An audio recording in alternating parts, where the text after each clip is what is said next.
Man is back. Oh, my gosh, the ring got messed up. This is a 5 out of freaking 5. It is beat making time. Next week is E3 week. My album comes out next week. I have the leopard.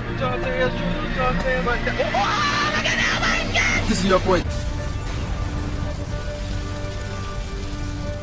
All right, ladies and gentlemen of the YouTube citizens, y'all know who this is. This is your boy Dash True and Fun Out. Back at it with another Pokemon Unite commentary video for YouTube, and this was a day late because a lot of stuff was going on this week. A lot of stuff that was not good actually. So that's why this video is a day, maybe 2 days late, as far as I know.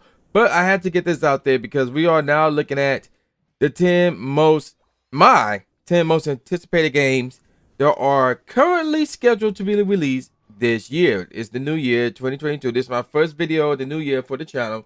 So we're looking at video games next week. Next week we'll be looking at movies. So there you go with that. Now let's jump straight into it so we can get this out the way. Let's start off with number 10, Elden Ring.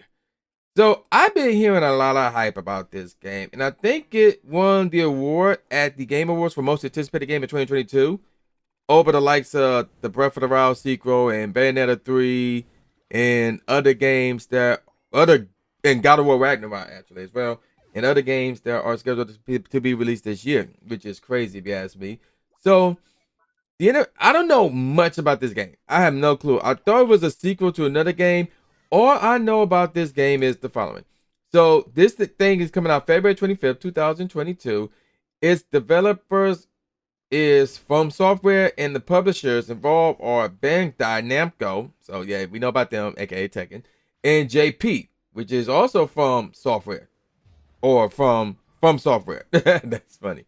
So basically, Elden Ring takes place in the realm of the lands between sometime after the destruction of the titular Elden Ring and the scattering of its shards, the Great Runes.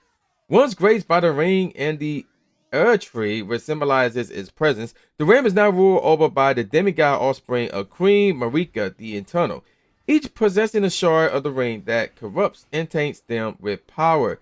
As a tarnish, exiles from the land between who lost the ring's grace, summoned back after the scattering, players must traverse the realm to ultimately find all the great runes, restore the Elden Ring, and become the Elden Lord. Okay. So this joint will be out for Windows, PS4, PS5, Xbox One, and the Xbox Series X. Again, I have no clue about this game. I have no idea what this game is about, and I truly don't understand the hype behind this. Now, will I get this game? No. But I want to see if it live up to the hype. That's my thing. Now, there will be multiplayer involved here, so it may have some online capabilities. So if the online looks good, I might get it. I don't know. It's really up in the air. I want to see how this game looks. I want to see what the ratings are. I want to see what people are saying on Twitter about this game. I have no clue what this game's about. That's why it's number 10 on this list and not higher, because originally I'm not going to get this game, but I've been hearing so much hype about it. It won the Game Awards, really for 2020 and 2021, most anticipated game. And I'm like, how is that possible? It's weird. I don't know. So hopefully when this game drops, I can learn more about it. Now let's move on to number 9, the King of Fighters 15. So before I get on with the information of this game real quick, let me also share some stuff with you guys as my phone is blowing up already. All right, so check this out. So the King of Fighters series started in 1994, right? So back then it was called King of Fighters 94. Then the next year was 95, then 96, and it kept on going like that till 2003. So King of Fighters 2003. Ever since then they went from naming the game based off the years to a numbering system. So they went from 2003 to 2011, and they've been sticking with the numbering system ever since. Now we're at King of Fighters 15, which I find funny. But anywho, this game drops February 17, 2022. So basically, all these games are currently scheduled to be dropped 2022. So I don't need to mention the year. But anywho, this game will be released on Windows, PS4, PS5, the Xbox Series X/S as well. No Xbox One, which is interesting. So basically, it's a fighting game. Now, granted, around this time span, we got Dynasty Warriors coming out. I think it coming out a week before this game or a day before this game. So that's also interesting. Now, the reason why this is on my list, even though I'm not playing, again, I never really play any of the King of Fighters games like that. But this is like, to me, the biggest fighting game coming out this year. So I always been, somewhat of a fan of fighting games. My favorite is Street Fighter without question. I also like Tekken and Mortal Kombat. I played Dead or Alive before. I played, I think it was Destiny Warriors once. I never played the King of Fighters, anything like that. So that's why I'm kind of looking at this to see how well this one does. It kind of do got a Street Fighter 4, Street Fighter 5 vibe, but they have their own little art style. So yeah, as you all know, the developer involved and publisher is SNK, and that's the JP, that stands for Japan. Now that I think about it, yeah. And then of course worldwide it'll be Koch Media, how you pronounce that joint. So again, it's between this and Dynasty Warriors 7, I believe. But between the two, I think this would be the best fighting game to be released in 2022, unless Mortal Kombat drops or a new Tekken or a new Street Fighter or something, I don't know. But the way this stands right now as I'm recording this video, I'm looking at King of Fighters 15 to say, yo, this is going to be the best fighting game of the year. Let's move on to number 8, Gran Turismo 7. So Gran Turismo 7 is a racing game. So you're probably wondering, why is a racing game on my list? So before I explain that or answer that question, let me give you some information. This will be on the PS4 and PS5, where this is developed, really published by Sony and developed by Polypony Digital. And this joint will be released March 4th of this year, obviously. So the last Gran Turismo was called Gran Turismo Sport. That came out on the PS4. And if you want to go with the numbering system, 6 came out in 2013 for the PS3. So the reason why Gran Turismo 7 is on the list is because arguably the best game that came out last year, believe it or not, was Forza for the Xbox Series 1, I think, and the X and S.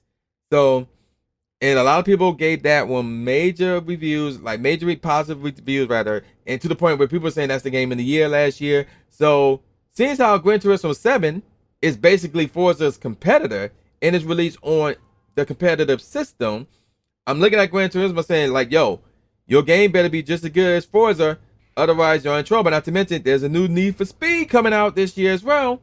So yeah, y'all, you know, Sony, Polypony, y'all better do a good job with this Gran Turismo. That's why it's on my list. That's why it's higher than King of Fighters and Elden Ring. Well, I have no desire to get Elden Ring at this point in time. I also have no desire to get King of Fighters, but I place that over Elden Ring because it's a fighter, and I'm more interested in fighter than whatever genre Elden Ring is. Gran Turismo higher than both of those because if it's good, I might get this. Like, there's a really good chance I might get this. Out of the 3 that I named so far, this is the one that I am most interested in getting out of the 3. Now let's move on to number 7, God of War Ragnarok. All right, so this joint is coming out this year. There's no specific release date for this game, and obviously it will be for the PS4 and the PS5, and it is developed by Santa Monica Studios, and of course the publisher here is Sony. Now this is basically the newest God of War based off of the previous one that came out in 2018. That was on the PS4. Now the funny thing is, I played every single God of War game outside from the one that was on the PSP. I actually not played, owned every God of War game, with the exception of the ones that came out on the PSP. And even though I got the God of War 2018 version, I never played it, which is funny. Now, because of that, I'm not sure if I'm going to get this, but I don't know. I may end up getting it anyway, maybe when the price drops. But yeah, before I even play this, I need to play the 2018 version. I heard that one was really good. This one would be no exception. Obviously, it's single player. There'll be no multiplayer this, obviously, but it's God of War. And normally when it's God of War related, you know it's going to be good. So that's why it's only number 7 on the list, because this is a game that I can see myself getting later on this year. But because I've been beating the previous one, I'm not sure if I'm going to like get this one and play it right off the bat. Now let's move on to number 6, The Legend of Zelda Breath of the Wild sequel. So basically, it's actually called Untitled. That's how it is on Wiki. But basically, this is Breath of the Wild 2. And we know it's coming out this year. We just don't know when. And this will obviously be on the Nintendo Switch, unless they surprise us with a new Nintendo console, and then it'll be on there. I don't know. So basically, all we know is that this is the sequel to the original Breath of the Wild. Now, I do have the original Breath of the Wild. I did play it. I didn't beat it. And do I want to get this one? Part of me want to say yes. And part of me want to say no, but I have more like I have to beat the original Breath of the Wild rather before I even get my chance of getting this one. And that's where I'm at with this one. Obviously, the game gonna be gorgeous, the game gonna be phenomenal, and all that jazz because the first one was. So we need a specific release date in terms of when this will drop, but we know it's dropping this year unless they push it back for some odd reason. But there you go. And obviously, this is by Nintendo, developed and published by Nintendo, obviously. So yeah, this is gonna be one of those anticipated games of the year without question. Let's move on now to number 5, Bayonetta 3. This, I'll be honest, this was a game that I've been waiting for a long time. So Bayonetta 2 came out in 2014. I got Bayonetta and Bayonetta 2. It was like a package thing for the Wii U. Yeah. So Bayonetta 3 on the Switch also. And actually, no, I take that back. It's not just on the Switch. It's also on the... Okay, hold on. That's the series as a whole. So it actually will be on the Switch. My bad. So Bayonetta 3 coming out sometime this year. No specific release date. Will be on the Switch. And it will be no multiplayer, more than likely. Just going to be single player. And even though it's another game similar to God of War, similar to Breath of the Wild, I never beat the game 1 or 2. And 3 is coming out. I'll probably go jump straight into 3. Because I don't really want to go back to playing 1 and 2 on the Wii U. If it's available on the Switch or something like that, then I would do that. But I don't feel like going back on the Wii U to play 1 and 2. So that's my thinking process. As soon as this thing got a release date, specific release date, assuming that it is this year, I will get it. And I will play it without question. Now let's move on to number 4, Gotham Knights. This is ironic because it's basically about 4 characters here. So this joint is stated to be released this year. Again, there's no specific release date. That's the norm, apparently. I can understand it because of COVID. So this will be on Windows, PS4, PS5, Xbox One rather, and the Xbox Series X and S. So basically, the deal with this game is this. Bruce Wayne, aka Batman, had died alongside with Commissioner James Gordon. So basically what happened is the Bat family, which consisted of Nightwing, Batgirl, Tim Drake's Robin, and the Red Hood, aka Jason Todd, they split up. But now they got to come together to basically return Gotham to the old glory days one time, or one last time, whatever the case may be. And while also at the same time, they're going to be dealing with the Owls. I forgot what that group is called right off the bat. The Court of Owls, there we go. Along with investigating Batman's death. See if what happened to Batman, is he really dead and all that jazz. So I can't wait for this one. I will be getting this one. Now, looking at the trailer and how the gameplay is, it won't have that Arkham Asylum feel or anything like that. But I'm still looking forward to this one because, yeah, Batman's dead. Okay, we'll see how this goes and all that jazz. So I can't wait for this one to drop. Let's move on to number 3, Kirby and the Forgotten Land. Now, little known fact about me and Kirby. I had never played a Kirby game before. I told some people that they thought it was crazy, but I'm dead serious. I had never in my life played a Kirby game.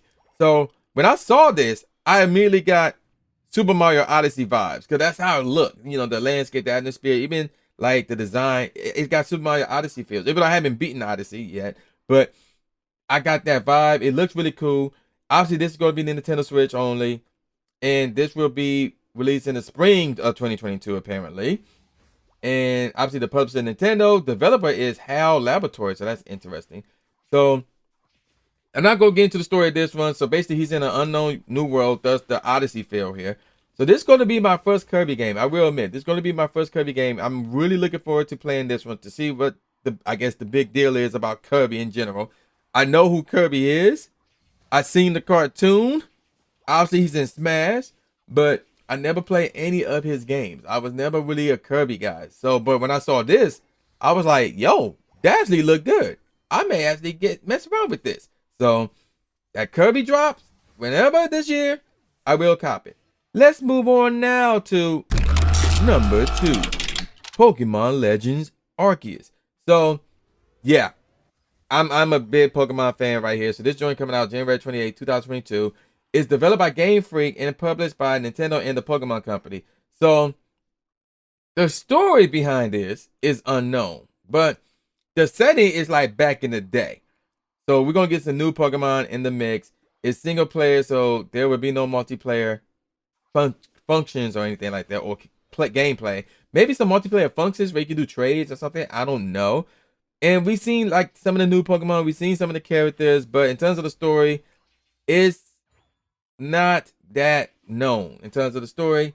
So it's gonna be very interesting to see how this goes. I'm getting the Breath of the Wild feel with this game, which is why I can't wait for this game to drop. A Breath of the Wild feel. I will be playing this on Twitch, twitch.tv/true_inferno. So I really can't wait for this one. Pokemon Legends Arceus, or how you pronounce Arceus, how you pronounce that thing. I can't wait for this to drop. I will be playing it like crazy and we'll try to beat the game. And there may be like some extra gameplay after you beat the story. Who knows? Where you can go out and explore new Pokemon and stuff like that. So yeah, this is gonna be cool. I can't wait for this one. Now, the number one game that I am anticipating the most is this one. Number one, Sonic Frontiers.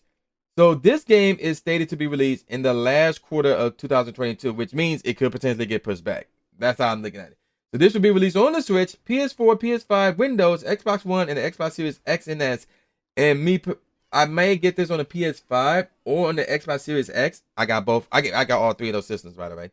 So I'm a huge Sonic fan. So if I had to choose between Mario and Sonic, it's Sonic all day, like without question. So if you ask me, what's my all-time favorite video game mascot, it's Sonic. It's always been Sonic. So when I heard about Sonic Frontiers and this is another single-player action-adventure game, I'm like, yeah, sign me up. I'm going to get this without question. There's not much here, unfortunately. There's not any gameplay. There's not a story that is currently known. But all we know is apparently multiple writers compared the open world design to Breath of the Wild, ironically enough, Pokemon Legends. And yeah, that's pretty much it. In the game, I mean, well, the trailer looks cool, and it's a Sonic game. So I can't wait for this to drop. Again, it's supposed to drop in the last quarter of the year. It may get pushed back. Hopefully not. But at the same time, hopefully everything is in working order so it can be released this year. So Sonic Frontier, that is my number one most anticipated game of the year. Let me know what is your most anticipated game of 2022 if you're watching this within 2022.